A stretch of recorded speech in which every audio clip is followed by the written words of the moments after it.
Good morning, my dear students. Now, today we will start exercise of chapter 9 Kabir की साखियाँ। बच्चों, हमने कबीर की साखियाँ पढ़ी थी। अब उससे संबंधित एक्सरसाइज को हम करेंगे। तो फर्स्ट एक्सरसाइज है, नीचे दी गई कविता की पंक्तियाँ कविता के अनुसार पूर्ण कीजिए। तो यहाँ पर हमने कबीरदास जी के द्वारा रचित कुछ दोहे पढ़े थे। तो उन दोहों को यहाँ पर रिक्त स्थान के रूप में दिया गया है, तो उन्हें हमें क्या करना है, पूरा करना है। आवत गारी एक है, उल्टत होई अनेक, कह कबीर नहीं उलटिए, वही एक की एक। कबीर घास न नींदिए, जो पाँव तल हो, उड़ी पड़े जब आँख में, खरी दुहेली होय। जग में बैरी कोई नहीं, जो मन शीतल हो, या आपा को डारी दे, दया करे सब कोई। तो ये यहाँ पर आपके रिक्त स्थान के रूप में दोहे थे, तो इन्हें हमने क्या करा है, पूरा करा है। नाउ सेकंड एक्सरसाइज है, निम्नलिखित दोहों में से रेखांकित शब्दों के हिंदी रूप लिखिए। तो यहाँ पर बच्चों एक आपको दोहा दिया गया है, जग में बैरी कोई नहीं, जो मन शीतल होय, या आपा को डारी दे, दया करे सब कोई।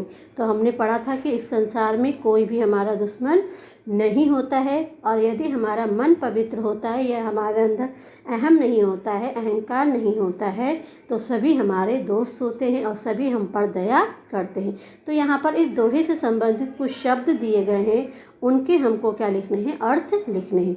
तो पहला शब्द है बैरी। बैरी का अर्थ होता है दुश्मन।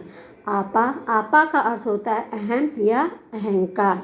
शीतल, शीतल का अर्थ होता है पवित्र। डारी, डारी का अर्थ होता है त्याग। नेक्स्ट एक्सरसाइज है, निम्नलिखित शब्दों के विलोम लिखिए। तो विलोम का अर्थ हमें पता है कि विलोम शब्द कौन से होते हैं, जो विपरीत अर्थ देते हैं वही हमारे क्या कहलाते हैं, विलोम शब्द कहलाते हैं। तो पहला विलोम शब्द है हमारा उष्ण। उष्ण मतलब होता है गर्म, तो उष्ण का विलोम क्या होगा, शीत। राक्षस, राक्षस का विलोम हो गया देवता। निंदा, प्रशंसा, प्रशंसा का विलोम हो गया निंदा।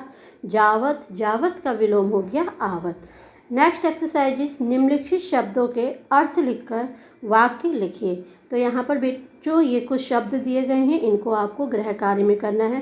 पहला है जीवी। जीवी का अर्थ होता है जीव। मनवा, मनवा का अर्थ होता है मन। गारी, गारी का अर्थ होता है गाली या अपशब्द।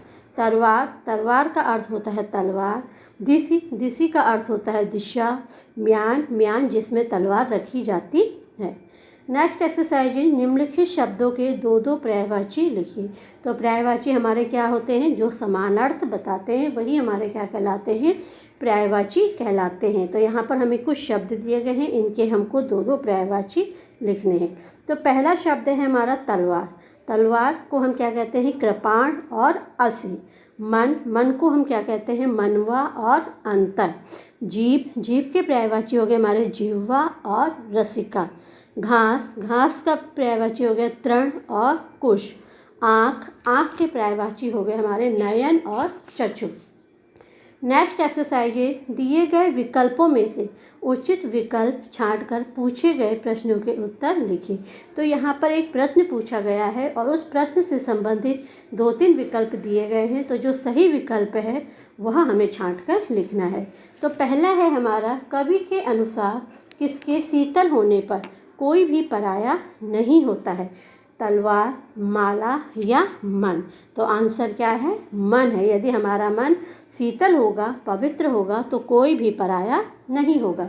नेक्स्ट इज, कवि के अनुसार गाली का जवाब क्या होना चाहिए, मौन, गाली या लड़ाई। यानी कि इसमें कबीरदास जी ने कहा था कि यदि हमें कोई गाली देता है, हम चुप रहते हैं, तो वह बात वहीं पर समाप्त हो जाती है। तो इसका अर्थ क्या, इसका सही विकल्प क्या होगा, मौन।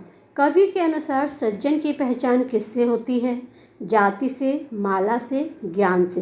तो हमने पढ़ा था कि सज्जन की पहचान हमेशा किससे होती है, उसके ज्ञान से होती है।